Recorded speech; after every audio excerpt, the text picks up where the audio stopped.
Bueno, bienvenidos a todos a un nuevo episodio de las entrevistas de BKTV. En esta oportunidad vamos a estar charlando de capital privado o private equity. Y para eso hemos invitado a Rafael Cantizani, que es director de ventas para Uruguay y Argentina de Schroders, y a quien le damos la bienvenida. Rafael, gracias por acompañarnos. ¿Cómo anda, Federico? Muchas gracias a ustedes por la invitación.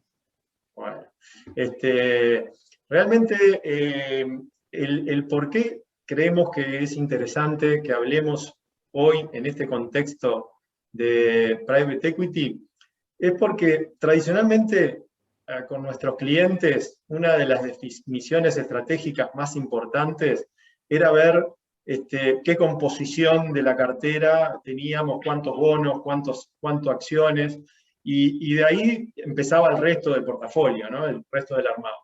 Pero en realidad, hoy por hoy, la renta fija está siendo un problema para los asesores como nosotros porque es muy difícil encontrar alternativas que cubran la inflación. En general estás haciendo inversiones que vas a estar muy cerquita o por debajo de la inflación. Entonces hay que claramente identificar otras alternativas, otras opciones, porque solo acciones no es tampoco razonable tener. Entonces, en el mundo, en un tercer mundo de alternativas, son todos los alternativos, básicamente, que ahí vas desde lo que es un hedge fund, algunos commodities o metales, y algunos un poco más sofisticados, como los private equity o private debt. Creemos que hay alternativas interesantes para que nuestros clientes analicen y vean cómo diversificar mejor y tener un portafolio más eficiente. Es por eso entonces que entendemos que hablar hoy concretamente de private equity, capital privado, es muy oportuno. Así que, Rafael, somos todo oídos y queremos escucharte. ¿Qué nos puedes contar? Bueno, buenísimo. Muchísimas gracias por la introducción, Federico. Bueno, concuerdo muchísimo con lo que acabas de comentar. Es un tema que vamos a abordar incluso en la presentación en algún momento. Pero bueno, la idea de la presentación de hoy es proponerles una mirada hacia el mercado de capital privado, tratar de entender primero qué queremos decir cuando hablamos de private equity, cuáles son las oportunidades o las diferencias contra el mercado de acciones tradicional, y luego aprovechar la oportunidad para comentarles cómo lo hacemos en Schroders, digamos, cómo abordamos este mercado en Schroders, con una idea de inversión que hemos discutido con la gente de Beca y que creemos que tiene sentido traer a esta nueva edición de Beca TV. Así que muchísimas gracias de vuelta por la invitación. Primero, me gustaría hacer una pero muy breve introducción para el que está del otro lado, digamos, de quién es Schroders, digamos, qué tipo de organización somos. Digamos, Schroders es una organización global que se dedica en todo el mundo exclusivamente a la gestión de activos, a la gestión de fondos de inversión de distintos tipos. Hoy por hoy somos una organización con presencia en más de 35 países, 37 países para ser exactos. Una organización que tiene 200 años de historia, o más de 200 años de historia, y más de 900.000 millones de dólares bajo administración, con lo cual lo que les puedo contar es que es una organización muy global que prioriza en general la presencia local para hacer inversiones, que es algo que vamos a ver más adelante. Y dentro de los activos que manejamos, una parte de estos activos corresponden a lo que nosotros llamamos Schroders Capital, que es nuestra plataforma exclusiva para activos privados o inversiones alternativas, como también mencionaba Federico. Puntualmente, una parte de estos activos, que son casi 15.000 millones de dólares, están focalizados en private equity, y esa es la parte del negocio que vamos a abordar en esta presentación. Pero primero, bueno, lo hablábamos recién, ¿no?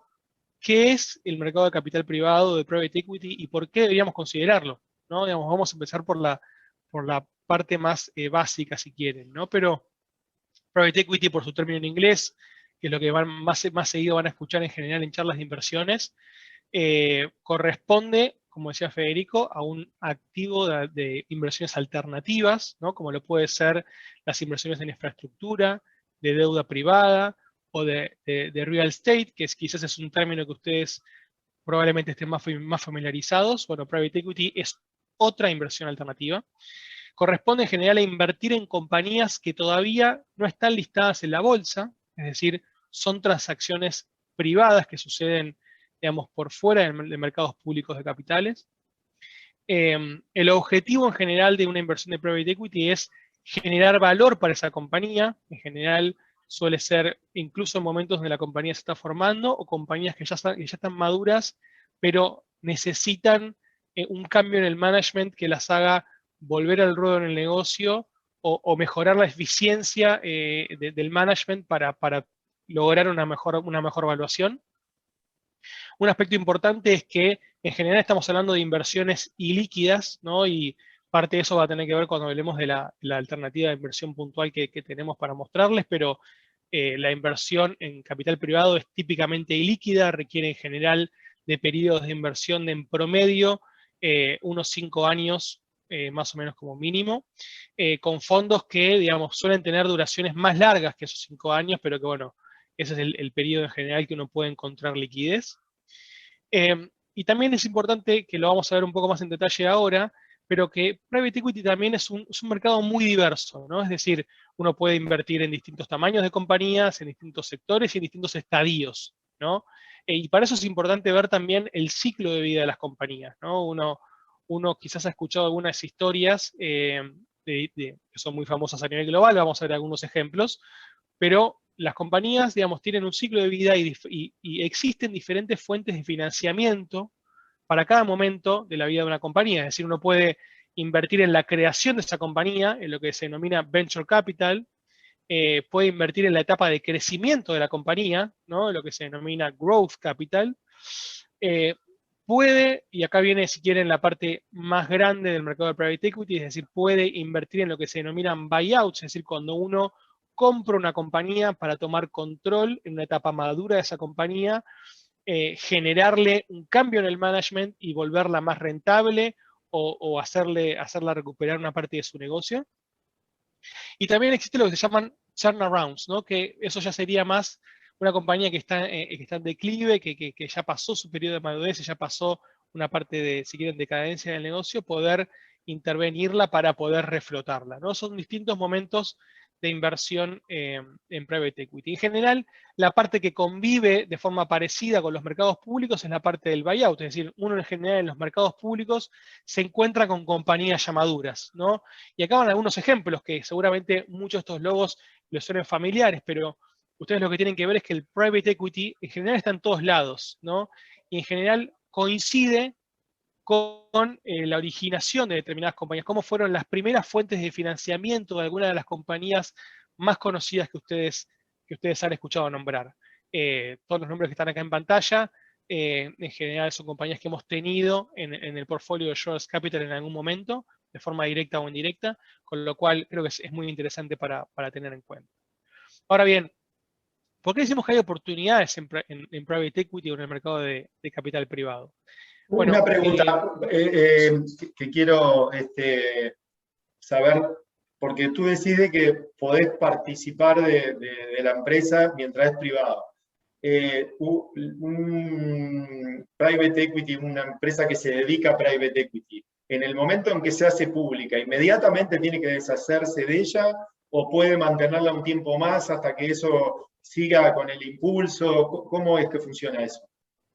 Bueno, eso es muy interesante, eso depende en general del espíritu del fondo de private equity o del mandato de inversión que tenga el fondo de private equity, con lo cual no hay un reglamento específico. Lo que sí te puedo decir es que private equity o capital privado es hasta que la compañía se hace pública, y a partir de ahí uno puede empezar a ver evaluaciones diarias de la compañía, mayor volatilidad, lo que llamamos mayor variaciones en los precios, y probablemente mayor crecimiento en la valoración de esa compañía, no en el valor de capitalización bursátil que la misma tenga. Claro.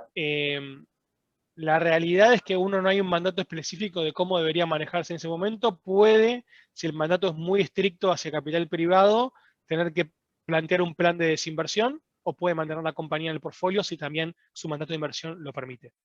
O sea que el objetivo sería vender, pero no tiene apuro, podría hacerlo tranquilamente con un plan armado. Exactamente, exactamente. Bien. podría mantenerla un tiempo de ser. Bien. A ver, uno de los temas que creo que está relacionado con lo que vos preguntabas, Federico, y que también es una de las principales ventajas que plantea, digamos, las inversiones de capital privado el día de hoy, es que la realidad del mercado nos muestra que hoy las compañías permanecen privadas por más tiempo del que permanecían antes. Es decir, hoy en promedio una compañía puede tardar hasta 10 años más en hacerse pública, versus la situación en la que nos encontrábamos antes de los años 2000, en donde las compañías, como el mercado de capital privado no estaba tan desarrollado, se apuraban en salir a la bolsa para conseguir el financiamiento que necesitaban. Hoy por hoy eso no es tan necesario como lo era anteriormente, y las compañías, como encuentran capital privado para financiar su crecimiento, optan en general por hacerlo más adelante en el tiempo, ¿no? Con compañías más maduras. ¿Esto qué implica para el inversor? Bueno, implica menos posibilidades, menos compañías disponibles, y también implica que cuando la compañía salga a cotizar a la bolsa, es decir, se haga pública, probablemente el valor de mercado de esa compañía ya sea bastante mayor y el precio que paga el inversor por esa compañía también lo sea. Me gustaría poner acá dos ejemplos que tenemos en pantalla de compañías que se hicieron, Y que se eso crearon después. para el accionista también, para el dueño de la empresa, es mucho más conveniente estirar el plazo porque en definitiva va a vender su participación accionaria mucho más cara. O sea que es una tendencia natural del que lo puede hacer. Capaz que antes no tenían más remedio porque no había plata para conseguir y financiar ese crecimiento. Pero si hoy lo pueden hacer, la parte más grande de su capital la van a vender mucho más cara, hablando del dueño. Ahí está el punto, ahí está el punto. Hoy existe esa posibilidad, existe un mercado de capital privado más desarrollado que permite a los fundadores de la compañía o a los dueños poder demorar esa salida a la bolsa para darle madurez al negocio, hacerlo más robusto y no tener que enfrentarse tan rápido a los vaivenes del mercado financiero público, ¿no? Que en los últimos años hemos vivido distintas experiencias y eso para una compañía incipiente, digamos, puede no ser la situación más ideal. Acá hay dos ejemplos concretos, pero creo que están buenos de ver. Peloton es una compañía estadounidense que se hizo muy conocida porque vende equipamiento de ejercicio para el hogar, por ejemplo, una bicicleta de spinning o una cinta, pero lo hace vendiendo también un servicio de clases virtuales de gimnasia por streaming para tener desde la comodidad de la casa de uno con el equipamiento de un gimnasio. Fíjense ustedes, es una compañía que tardó 7 años en hacerse digamos, pública luego de su primera ronda de financiamiento, y cuando lo hizo, el valor de mercado fue 3 veces el valor que tenía en su última ronda de financiación. O el ejemplo de Slack, que algo así como 2 veces el valor de cuando la compañía se hizo pública versus la última ronda de financiación, para una compañía que vendía plataformas de comunicación corporativa, que luego fue comprada por Salesforce, pero que básicamente eran chat rooms y servicio de mensajería directa para compañías, ¿no? Con lo cual, negocios muy atractivos a los cuales el mercado público pudo acceder entre 7 y 10 años después de que la compañía empezó a conseguir ese financiamiento, porque la compañía eligió mantenerse de forma privada. Capaz que acá voy a poner un ejemplo que en Uruguay, porque queda bastante claro acá en esto, cuando vos estás comparando Peloton o Slack, todo el mundo conoce dLocal en Uruguay, que es una empresa uruguaya, la primera que cotiza en la bolsa de Nueva York y la primera que se constituyó en un unicornio. Y esa empresa, dLocal, en septiembre del 2020 hizo la primera ronda de capital, de buscar capital, y consiguió $200 millones. Y en ese momento, cuando se veía cuánto valía la empresa, valía 1.2, por eso era un unicornio, porque valía más de $1 billón. Rápidamente, no en 7 años, sino ya en junio del 21, o sea, estamos hablando de menos de un año, salió al mercado público. Y en ese momento la empresa valía 6.1 billones, por 5 en menos de un año. O sea que claramente los inversores que hicieron la primera ronda de capital, a ese momento multiplicaron por 5. Y si todavía no las vendieron, porque realmente de junio de 2021 hasta ahora es un periodo que capaz que el fondo todavía no lo vendió, ya hoy vale el doble, o sea que se multiplicó por 10. Ahora, claramente, de la ronda de capital de 200 de 1.2 a 6 se multiplicó por 5, y en el mercado accionario, que subió mucho, que ya vale el doble, se multiplicó por 1. O sea, este es un ejemplo de lo que vos decís, o sea, ¿no? Es muy interesante y sin dudas es un ejemplo que estamos todos siguiendo muy de cerca. Creo que es un caso emblemático, pero muestra, digamos, que en general las oportunidades en el capital privado suelen ser mejor, bueno, y suelen ser más, ¿no? Que es otro punto de lo que quería marcar en esta presentación. Si uno analiza, por ejemplo, en el Reino Unido o en Estados Unidos, cómo han evolucionado las compañías listadas en miles de compañías, más allá de los números específicos, uno puede observar cómo en los últimos años, los últimos 50 años, viene cayendo la cantidad de esas compañías listadas, ¿no? Esto, otra forma de ver lo mismo, pero que también es bastante intuitivo en base a lo que venimos hablando, es que el universo de compañías privadas que uno tiene para invertir es muchísimo más grande que el universo de compañías públicas que uno tiene para invertir, ¿no? Digamos, estamos hablando de 30 veces la cantidad de compañías que uno puede invertir. Obviamente, esto requiere un expertise muy específico, que ahora lo vamos a ver, pero también tiene los beneficios, ¿no? Digamos, de un mercado que se está desarrollando mucho, que cada vez tiene más managers que uno puede elegir, en el cual hay oportunidades, sobre todo las oportunidades de crecimiento más interesantes, también las vamos a ver.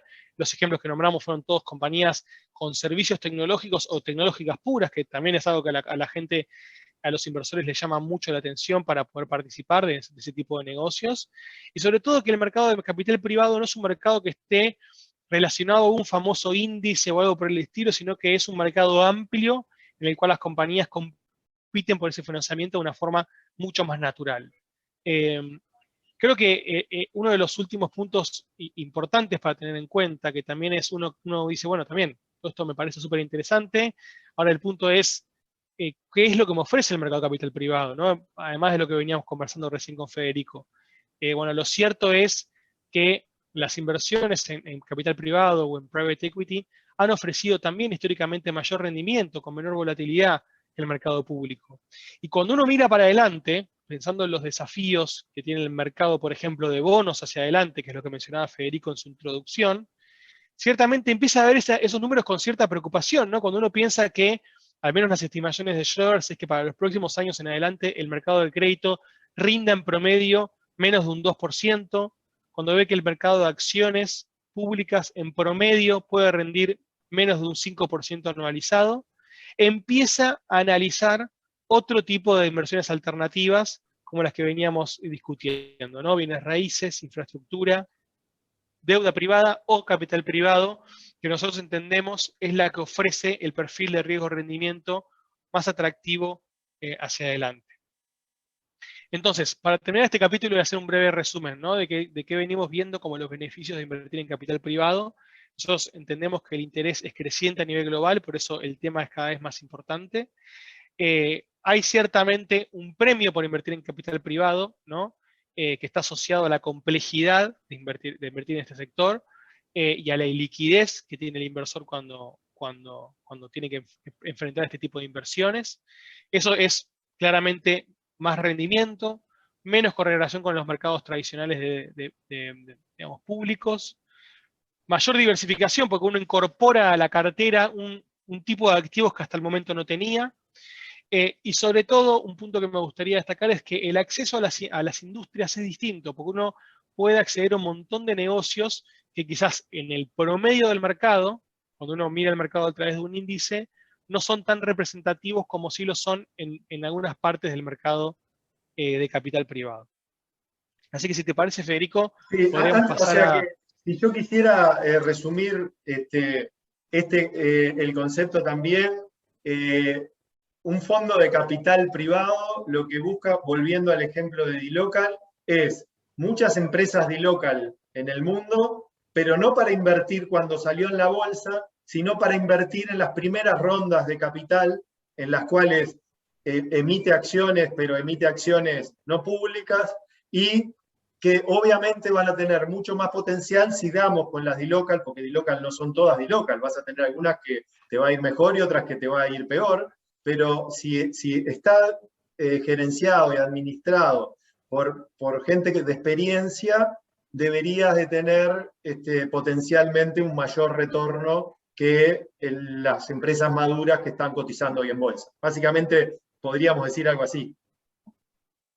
Sí, totalmente es una visión, digamos, desde mi punto de vista muy acertada. Lo que me gustaría agregar ahí, que uno también puede invertir en un negocio que piensa que es un negocio ya maduro, pero que tiene una capacidad de transformación tal que puede convertirse en un negocio muy rentable, ¿no? También hay otra parte muy importante del mercado que no es solamente identificar esas compañías nuevas e incipientes, sino también ver las compañías, cómo se están adaptando a los negocios nuevos, porque hemos escuchado un montón de casos, pero hubo un montón de compañías. Creo que a mí el ejemplo que más me gusta comentar, a pesar de que son dos compañías públicas, es el de Netflix y Disney, ¿no? Digamos, Netflix trajo un negocio nuevo que todo el mundo del mercado de medios, de la industria de medios desconocía, y hubo empresas que se adaptaron muy bien a esa nueva competencia, como por ejemplo Disney, ¿no? Creando también su propio negocio relacionado. Con lo cual, uno también puede identificar a los que son seguidores de las industrias, pero que tienen capacidad de readaptarse para transformar también sus negocios en negocios muy rentables hacia adelante. Igual esas empresas, siempre estás hablando de empresas que por ahora no son públicas, que no cotizan públicamente. Exacto, exactamente. Bien de bien. Bueno, sigamos entonces. Muy bien. A ver, la idea es contarles un poco de Schroders Capital, que es nuestra división de activos privados, cómo nosotros invertimos en este tipo de mercados, porque, digamos, claramente estamos presentando en el programa de hoy porque somos una alternativa para la gente de beca. Pero me gustaría contarles cuál es la estrategia que nosotros tenemos para invertir en este tipo de mercados, ¿no? Entonces, lo que ustedes tienen que saber fundamentalmente es que Schroders Capital se enfoca en 5 grandes sectores para hacer inversiones de capital privado. Esos sectores son el sector de cuidado de la salud, el sector tecnológico, el sector, y después, digamos, me gustaría hacer una distinción ahí, ¿no? Sector de cuidado de la salud y sector tecnológico como 2 sectores que se han desarrollado muchísimo en este último tiempo, pero también otros 3 sectores que son más tradicionales y que se están transformando en la forma de hacer negocios como hablábamos recién, ¿no? Hay un montón de empresas de consumo que se han adaptado a las nuevas tendencias de los consumidores. Hay un montón de empresas de servicios y empresas industriales que se han modernizado, automatizado o bueno, mismo han desarrollado nuevas unidades de negocio que responden en gran medida a la transformación disruptiva que estamos viviendo hoy en el mundo, ¿no? Entonces, estos son sectores que nosotros estamos priorizando para invertir hoy y lo hacemos con 3, digamos, áreas específicas de negocio dentro del capital privado, que son nuestra forma de invertir, si se quiere, ¿no? Tenemos una primera área de negocio que es identificar lo que sería pequeñas y medianas empresas, fundamentalmente pequeñas y medianas empresas en Estados Unidos y en Europa, que creemos que son negocios, como hablábamos recién, que tienen un potencial de transformación muy interesante, que responden a sectores que acabamos de hablar recién, y que Schroders puede invertir en esos negocios para participar de esa transformación y beneficiarse de todo el crecimiento. Después, lo que hacemos es buscar fundamentalmente estrategias de crecimiento, empresas más con un perfil de crecimiento más atractivo, fundamentalmente en Asia. Y a nivel global, lo que también hacemos es incorporar estrategias de venture capital, que es un ejemplo como el que mencionaba Federico recién, en el cual uno trata de buscar una empresa que sea un negocio en etapas más incipientes, en etapas menos maduras del negocio, donde la idea se está formando y donde probablemente el potencial, si uno se da con los negocios más atractivos, es mayor, ¿no? Así que así como abordamos el mercado de capital privado. Y una de las preguntas que muchas de nos hacen es, ¿por qué pequeñas y medianas empresas? ¿No? ¿Por qué pequeñas y medianas empresas donde probablemente el riesgo sea mayor? ¿No? Digamos, la respuesta es el premio o el descuento por acceder a una de las pequeñas y medianas empresas, si uno tiene la capacidad de hacerlo, también es mayor, ¿no? Y esas empresas son las que tienen, bueno, más capacidad para internacionalizarse, para buscar sinergias y consolidarse con otros negocios que pueda manejar Schroders, para innovar y profesionalizar una gran parte de sus procesos productivos, que en muchos casos en las pequeñas y medianas empresas hay prácticas que se pueden mejorar para transformar esos negocios. Y cuando uno piensa la innovación que se está dando en distintas industrias, uno puede rápidamente entender que no solamente hay que identificar a las empresas que están generando algo nuevo, totalmente disruptivo, cuando surgen, sino que también perfectamente se puede hacer un muy buen negocio de buscar esas empresas que ya forman parte de las industrias, pero que tienen que modernizarse y transformarse para participar de todo el crecimiento potencial que hay, ¿no? Acá hay algunos de los nombres, no vamos a repasar todos los sectores y subsectores en particular, ¿no? Pero recién hablábamos cómo, por ejemplo, la automatización ha llevado, la automatización de procesos, ha llevado que industrias de un perfil más tradicional, por medio de la robótica, la inteligencia artificial, digamos, todo lo que tiene que ver con machine learning, ¿no? Que es estas máquinas que pueden automatizar e incorporar procesos, han generado cambios muy disruptivos en algunas industrias que les facilitó el crecimiento y la rentabilidad para los accionistas. Con lo cual, de vuelta, buscamos los negocios nuevos y los negocios más disruptivos, pero también las pymes a nivel global que pueden participar de esos negocios simplemente adaptándose o transformando su negocio. Cuando uno revisa un poco nuestra historia haciendo esto, bueno, Schroders Capital tiene, digamos, algo así como 15 años de historia en el mercado de capital privado, pero acá estamos destacando los últimos 10 años en pantalla. Lo que tienen en pantalla es el rendimiento año por año de todas las inversiones que hemos hecho en capital privado en ese año.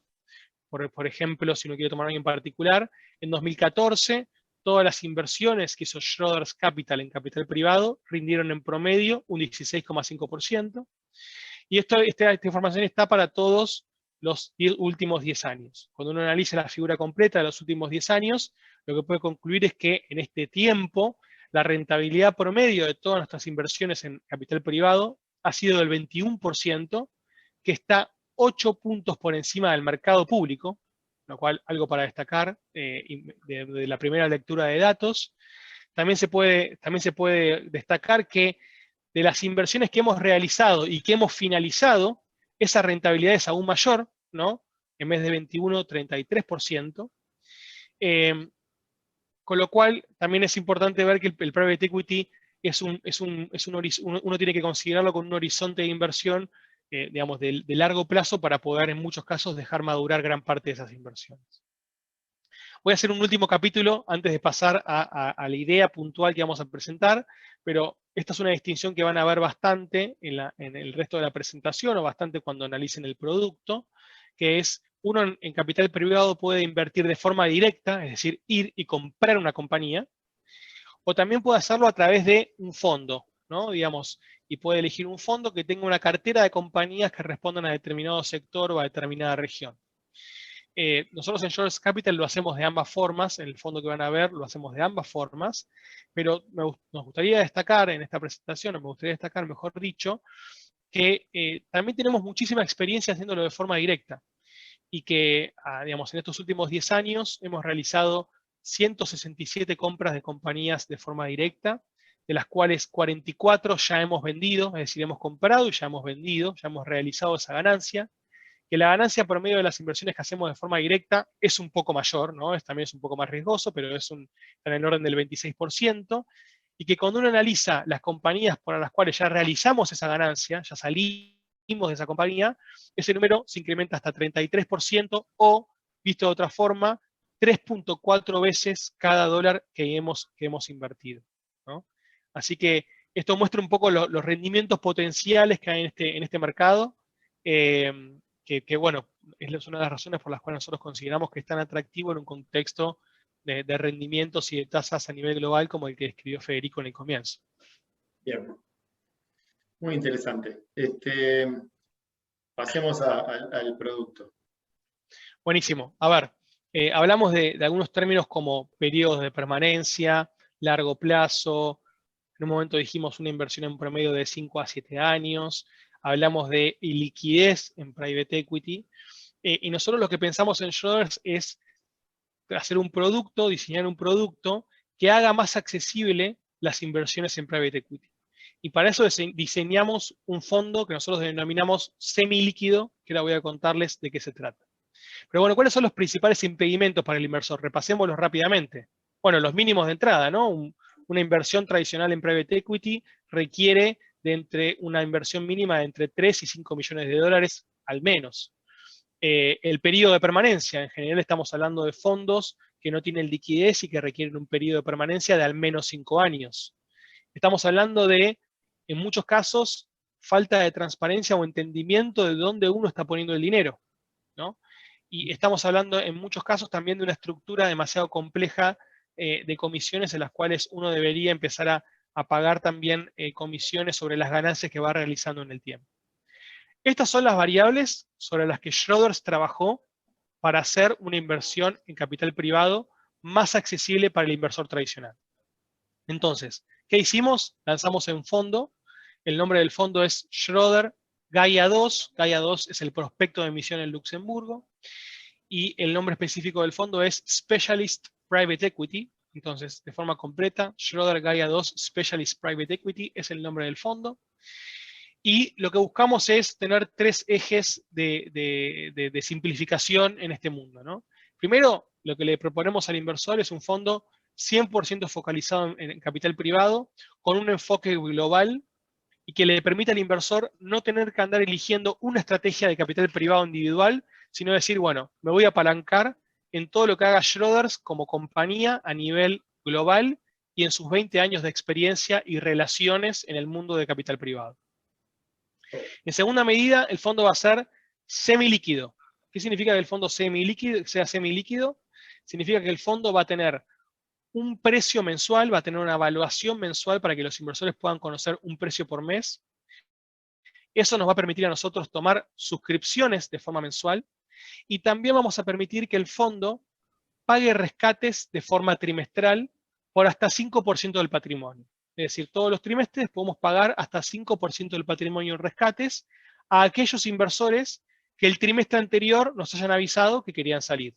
Con lo cual estamos brindando esa liquidez que es muy inusual en el mercado de capital privado. Perfecto.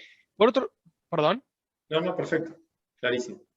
Buenísimo. Por otro lado, lo que le planteamos al inversor también es que, como en cualquier otro fondo público de inversiones públicas, pueda conocer cómo es toda la estructura de la cartera, pueda recibir una composición de tenencias con los nombres de las compañías especificados, con los nombres de los fondos en los que estamos invirtiendo especificados, para que haya total transparencia sobre las inversiones y que el fondo tenga la flexibilidad para ir readaptándose sin tener que plantear una fecha de inicio y una fecha de finalización predeterminada. Es decir, el fondo tiene una estructura permanente que el inversor puede, a su vez, adaptar a su horizonte de inversión en base a la recomendación que le hagan, lógicamente, desde el equipo de beca como asesores de inversión, ¿no? Entonces, desde mi punto de vista, este es uno de los principales beneficios. Es decir, este fondo, el fondo Schroder Gaia 2 Specialist Private Equity, elimina, digamos, le quita al inversor la responsabilidad de pensar en qué invierto. Eso es lo que principalmente solucionamos, en qué invierto. Es decir, lo que nosotros decimos es, tu inversión va a formar parte de una cartera diversificada que aborde todas las inversiones que hacemos a nivel global. Entonces, una parte de la cartera, la parte central, va a estar en compra y transformación de pequeñas y medianas empresas. Y otra parte más pequeña, de entre el 10 y el 20%, va a ser la parte de inversión más agresiva, en la cual vamos a tomar estrategias de growth o de venture capital, en donde también hay más potencial de crecimiento. Vamos a hacerlo de forma global, es decir, vamos a hacerlo en Europa, en Estados Unidos y en Asia. Y vamos a hacerlo diversificadamente también en el tipo de inversión que hacemos. Yo les hablé antes de inversiones directas. Vamos a hacer una parte en inversiones directas y otra parte a través de fondos. La gran pregunta es, ¿por qué Schroders también recurre a fondos?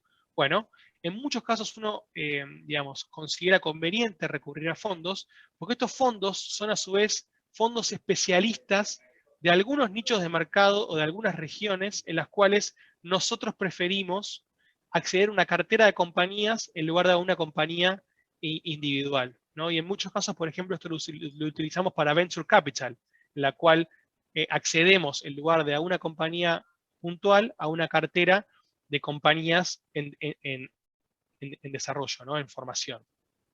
Esto es una foto, no vamos a entrar mucho en detalle, lo van a tener después el material, por supuesto, pero esto es una foto de cómo está, por ejemplo, la cartera de este fondo a octubre de 2021. Es decir, todos los cuadraditos que ven en pantalla son empresas que ya tenemos incorporadas en el fondo y están divididas por región, por tipo de inversión y al mismo tiempo con colores si es una pequeña o mediana empresa o si representa un fondo de Venture Capital o de Growth. Con lo cual ustedes pueden ver la diversificación y también pueden ver en cuadrados sin pintar las inversiones que ya tenemos planeadas, ¿no?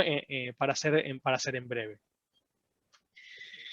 El fondo, como ustedes pueden ver en esta siguiente diapositiva, en la número 25, fue lanzado en el mes de septiembre de 2019, es decir, nos apoyamos en toda la historia de Schroders como inversor de capital privado, pero este fondo en particular, del que estamos hablando ahora, fue lanzado en septiembre de 2019.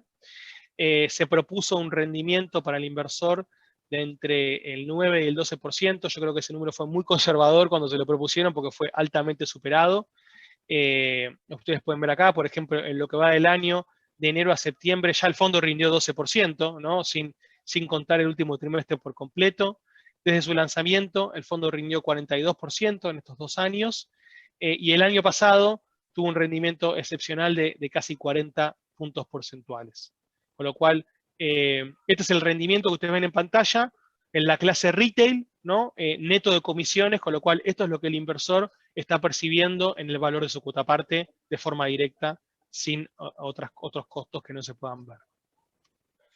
Para resumir, me quedan solamente dos diapositivas que me gustaría poner a modo de resumen y que ustedes puedan ver un poco las que nosotros consideramos las ventajas de este fondo semilíquido versus una inversión tradicional de private equity. Entonces vamos a revisar los principales conceptos.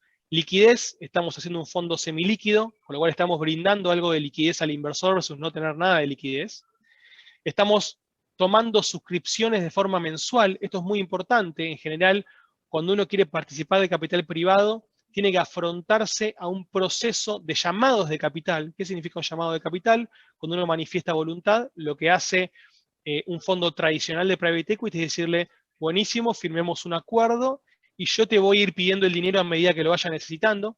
Esto no funciona sin este fondo, uno puede simplemente suscribir de forma mensual y me salto la última línea, con mínimos de tan solo $50.000. Los fondos de capital privado tradicionales hacen un esfuerzo para tener una evaluación trimestral. Nosotros mostramos una evaluación mensual del fondo, que también está disponible en plataformas de custodia que ustedes están acostumbrados a escuchar, como por ejemplo Pershing o la plataforma de Allfunds, para que, digamos, con la cuenta tradicional del inversor también pueda custodiar este mismo producto. Y con respecto a lo que hablábamos antes de las suscripciones y los rescates, las suscripciones son de forma mensual, los rescates son de forma trimestral, por hasta 5% del patrimonio y con un trimestre de preaviso. Entonces, para resumir y terminar con la presentación, estamos hablando de una estrategia global con una estructura permanente y semilíquida, es decir, no hay fecha de finalización, ni hay que elegir en dónde poner el dinero, sino que el fondo lo hace para apalancándose en toda la estructura de Schroders de capital privado. Es una estrategia diversificada, ¿no? Que pone foco en la transformación de pequeñas y medianas empresas y participación en distintos negocios de venture capital o de growth. Bueno, hay una marcada participación, como ustedes habrán visto en pantalla, de inversiones directas, pero también tenemos exposición a fondos en etapa secundaria y primaria. Las suscripciones son mensuales, sin llamados de capital, es decir, uno puede suscribir todos los meses el dinero que desee a partir de $50.000. Los rescates son trimestrales y el rendimiento objetivo, aunque bastante conservador, estaría en el orden del 9 a 12% neto de fees. Bien, Rafael, realmente muy claro todo, me pareció, capaz que yo que estoy un poco más en el tema, espero que los clientes, las personas y quienes nos acompañan hayan logrado entender. Pero yo voy a hacerte un par de preguntas. La primera, digo, siempre el private equity siempre fue mirado como una cosa que era poco alcanzable. ¿Qué llevó a Schroders a hacer en este momento un producto retail? Bueno, la realidad es que uno, cuando piensa estos productos también los piensa en base a la demanda a nivel global, ¿no? Y la demanda a nivel global por este tipo de inversiones ha crecido considerablemente en el tiempo. La cantidad de fondos de capital privado han crecido considerablemente en el tiempo y la demanda de inversiones más retail por este tipo de soluciones también ha crecido en el tiempo. ¿A qué responde estos cambios en la demanda?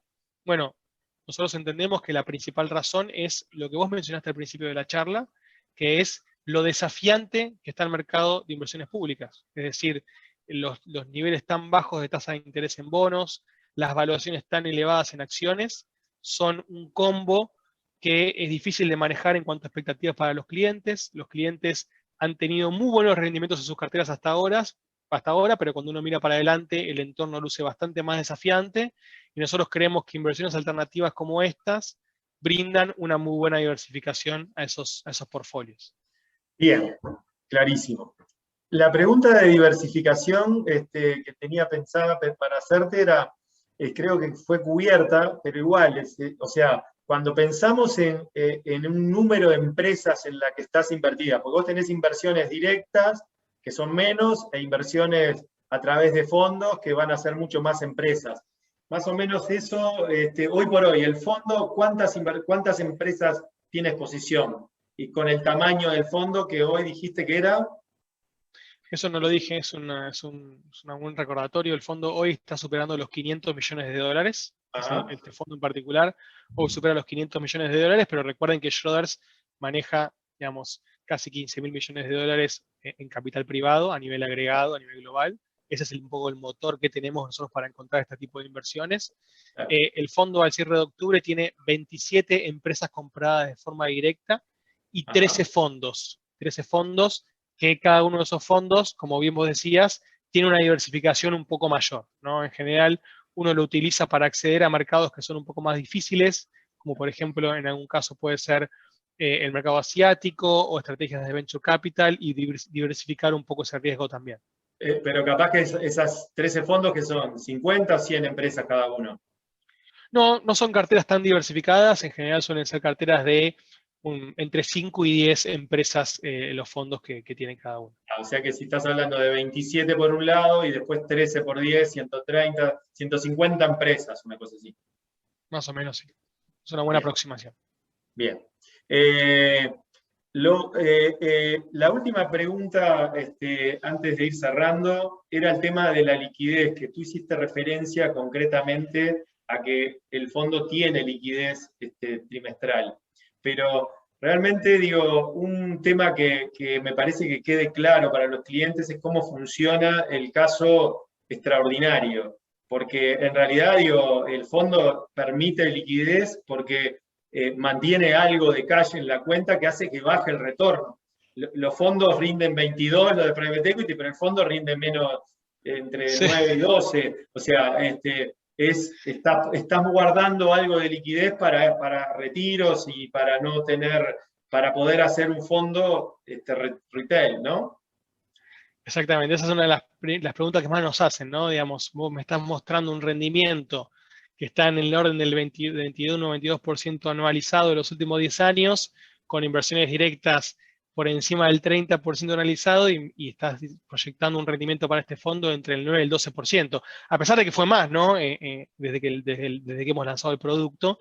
Y la respuesta es que uno tiene que ser prudente y conservador con eso, porque la estructura semilíquida tiene un costo, ¿no? Tiene un costo porque uno tiene que mantener un target de cash de entre el 10 y el 20% del fondo. Eso representa un detrimento en el costo. El hecho de poder armar una estructura que tenga una evaluación mensual, poder darle una evaluación todos los meses al inversor, también es una estructura más costosa que representa más costo para el fondo, y por eso ese rendimiento se ve disminuido. Ahora bien, nosotros, además del target de liquidez, utilizamos este balance de suscripciones y rescates, ¿no? Suscripciones mensuales y rescates trimestrales, para poder equilibrar la liquidez de ese fondo. Y las suscripciones también pueden matchar con los rescates, y el fondo puede utilizar distribuciones de las empresas que están adentro, tiene una facilidad crediticia para también poder hacerlo, y como decías vos, se guarda, ¿no? que en el caso extremo topiemos, ¿no? Haya un tope a esos rescates por el 5% del patrimonio, ¿no? Que nosotros consideramos que es prudente, que cualquier inversor que busca acceder a este mercado bueno, debería también entender que bueno, es la forma más digamos, más adecuada que conseguimos para poder brindar esta solución. O sea que en un extremo de que todos los clientes quisieran salir juntos, no podrían, y capaz que te lleva en una situación de crisis, de pandemia, que se asusten los clientes, que no debería, porque el perfil del cliente debería ser de largo plazo que está acá. Pero si eso pasara, capaz que, bueno, el cliente podría decir, no puedo retirar todo, te voy a dar una parte, en el otro trimestre te doy otra parte. No parece ser lo que pueda ocurrir en un escenario de este con la demanda que hay y con el fondo creciendo como está creciendo en activo. Lo más probable es que eso no pase, ¿no? Exacto, digamos, es gracioso porque dijiste, en un escenario extremo, en un escenario de pandemia, ¿no? Porque ahora, como vivimos una pandemia, digamos, sabemos que el escenario más extremo es la pandemia, y el fondo atravesó por la pandemia, ¿no? Digamos, el fondo existía cuando fue la pandemia. Acá se puede ver que en ese mes el fondo cayó tan solo 3,2% en la clase retail, mientras el mercado de acciones público caía por encima del 20% en el mes, con lo cual ya ahí puede verse una parte de los beneficios de este tipo de inversiones. Y bueno, lo que podemos comentar es que fue un momento muy desafiante, porque en ese momento el fondo no tenía ni un año de historia, con lo cual tampoco tenía el patrimonio que tiene ahora, ni tenía el empuje y la demanda global que tiene ahora, pero es que sin embargo no sufrimos ni tuvimos que topear los rescates al 5%, porque no fue necesario, ni siquiera en ese momento. Bien. Bueno, creo que para cerrar, lo único que voy a complementar, digo que ahí es una parte más de nuestro trabajo y no del tuyo, es que claramente digo, es un producto un poco más sofisticado, que es para determinado perfil de cliente, y que una cosa muy importante es el trabajo nuestro de que sea adecuado para el perfil. Pero claramente es un producto que puede complementar hoy portafolios de muchos clientes que están viendo poco atractivas los bonos, un poco caro las acciones, y la diversificación claramente puede ser a través de estos productos. Así que, Rafael, muchas gracias, muy claro por todo tu aporte.